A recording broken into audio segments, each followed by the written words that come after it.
Alors dans cette démonstration, on va voir comment on va mettre en place les GitHub Actions et que ces GitHub Actions se déclenchent lorsqu'on va committer du code directement dans GitHub.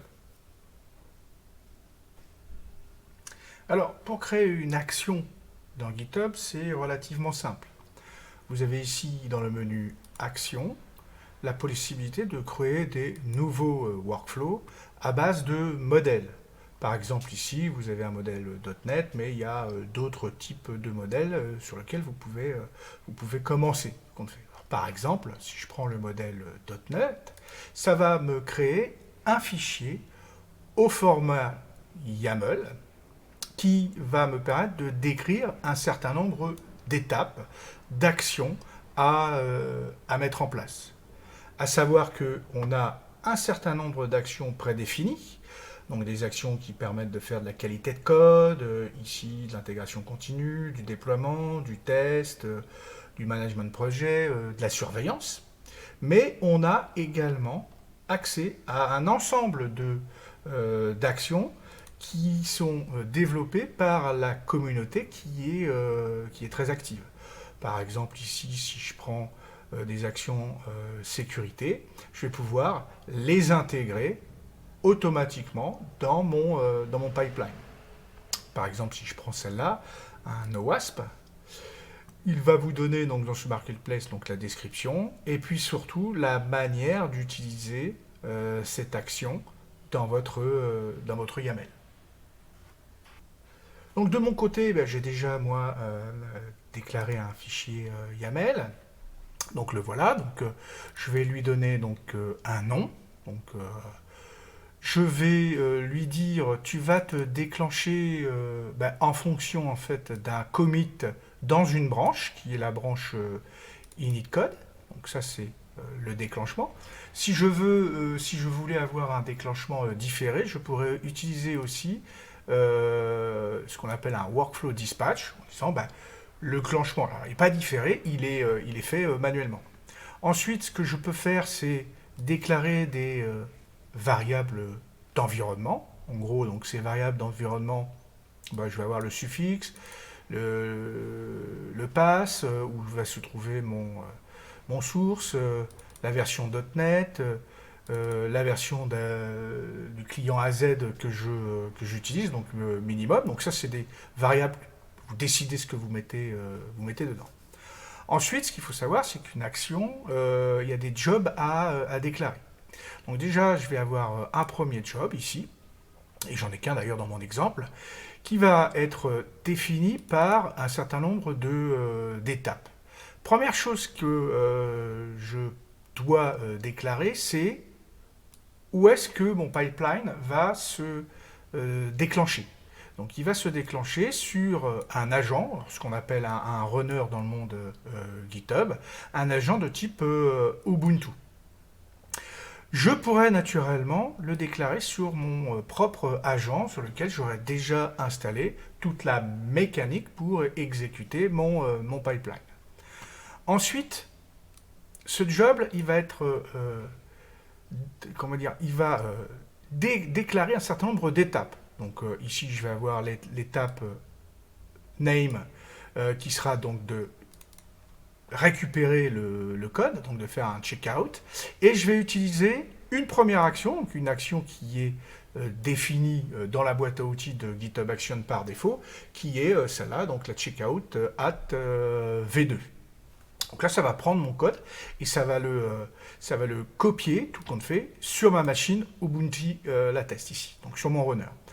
Ensuite, j'ai besoin de setuper .NET. Parce que .NET, je ne suis pas sûr qu'il soit forcément sur cette machine Ubuntu. Donc du coup, je vais faire un setup de .NET. Ensuite, alors en plus, je lui dis, tu vas utiliser la version ici, .NET version que j'ai déclarée dans l'étape environnement. Ensuite, je vais avoir l'étape build and test. Donc là, il va exécuter un certain nombre d'actions propres à .NET. Donc il va restaurer les dépendances si elles ne sont pas disponibles. Il va builder les dépendances.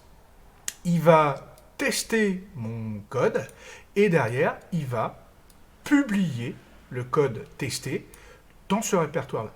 Et donc ici, dans ce répertoire publish, j'aurai tout compte fait les librairies buildées en mode release par exemple, et c'est tout, j'aurai pas de code.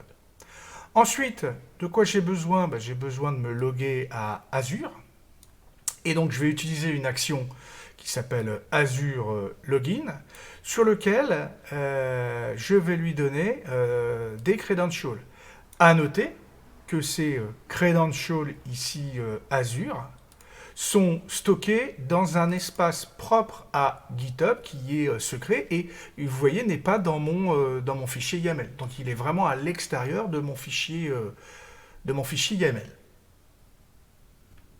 Alors ça se passe où au niveau GitHub pour stocker ces secrets?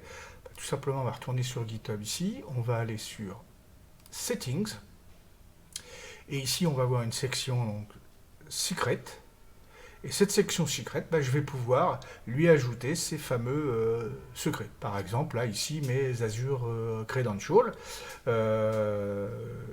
Donc, si je crée un nouveau repository secret, là, je vais l'appeler mon secret. Et je vais utiliser ici ma valeur de secret. Et ajouter. Et donc, du coup, j'aurai ici, accès à mon secret. Et donc, du coup, dans mon YAML, je n'aurai plus qu'à mettre secret, point, mon secret, à ne pas oublier, bien sûr, de l'entourer d'un $ double accolade.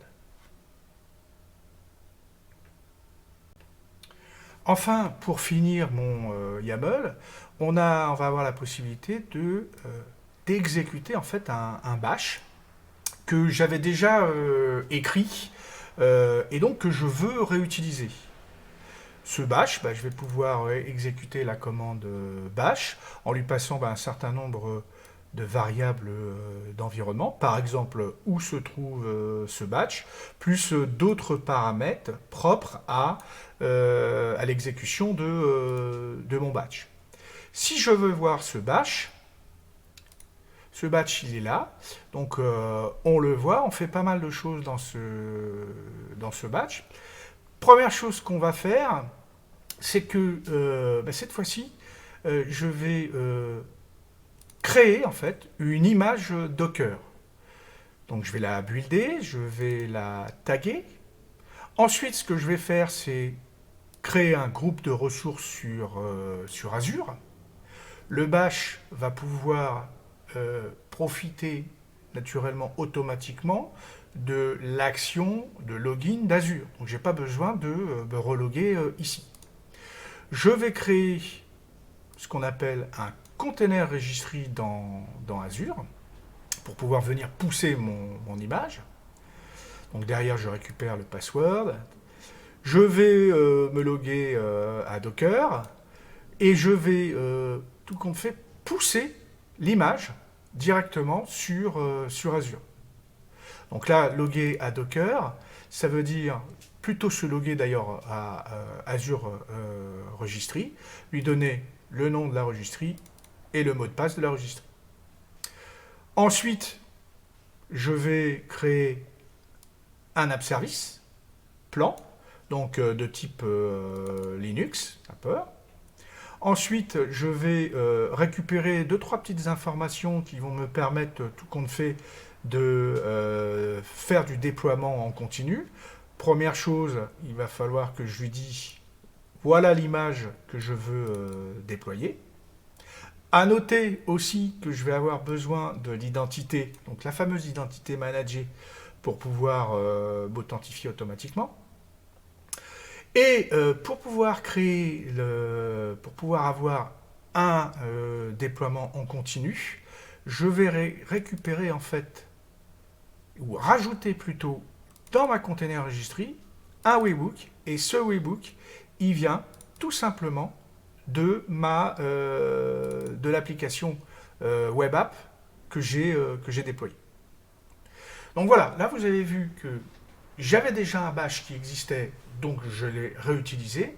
Mais bien évidemment, toutes ces actions, on va pouvoir utiliser dans GitHub. C'est-à-dire que vous avez des actions propres pour créer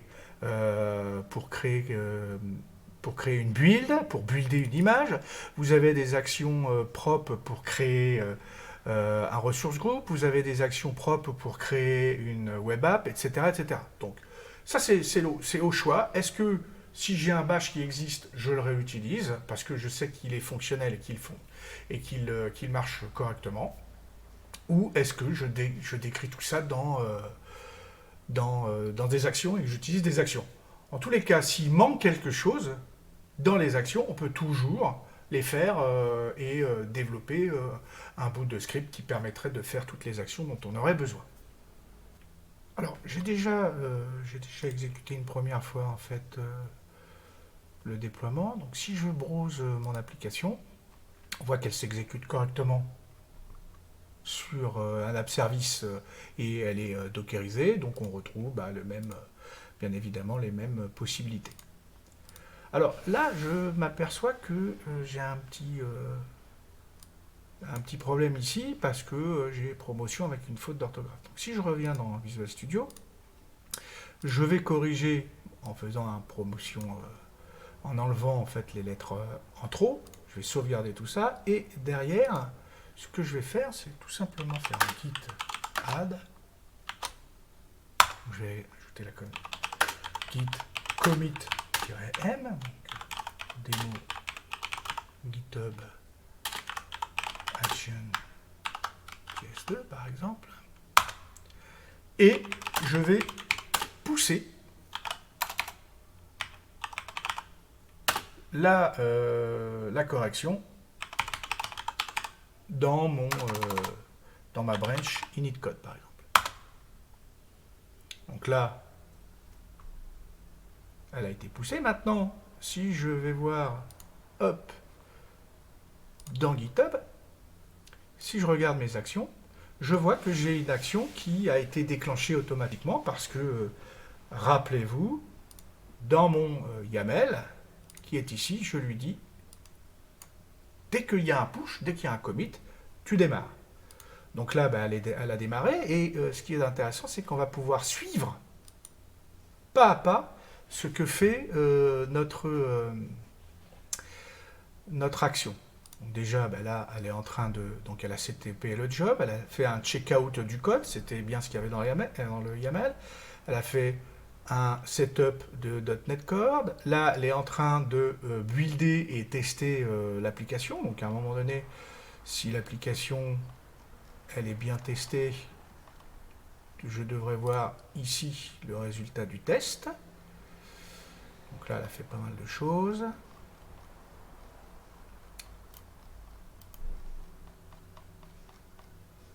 Voilà, donc ici, on voit ici, donc elle a testé et le test est bien passé. Si ce n'était pas passé, naturellement, le build et le pipeline se seraient arrêtés.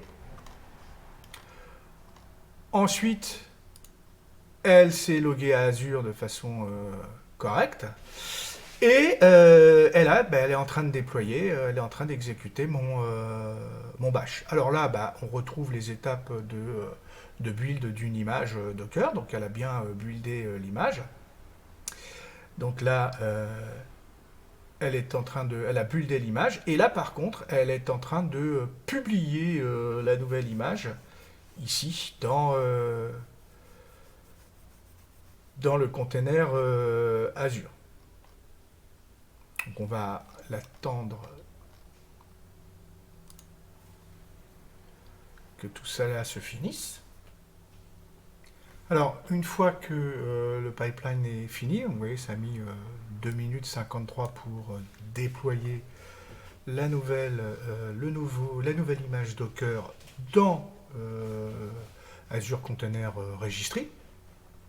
Ensuite, on peut aller voir directement sur la web app et au niveau de son container, de paramètres de container et au niveau des logs, vérifier que l'image a bien été poussée du container registry vers la web app. Donc là, on voit bien que l'image a bien été déployée. Donc là, c'est une méthode de vérification. Donc ça peut mettre un certain temps, bien évidemment. Et derrière, on peut aller voir que si je vais sur Woodgrove, hop, si je browse l'application, je rebrowse l'application une nouvelle fois, on voit que l'erreur a bien été corrigée. Et donc que c'est une nouvelle image qui tourne pour mon application. Maintenant, juste pour les curieux, on a donc notre fameuse container registry ici, où là, je vais avoir accès à un certain nombre de repos qui sont ici. Donc le repo, c'est celui-là, avec mes images. Donc ici, j'ai mis la test. Et j'ai ici donc le fameux webhook, ce webhook qui sera déclenché. Et ce webhook sera déclenché lorsque une nouvelle image est disponible. Et ce webhook, bien évidemment, pointe sur ma web app.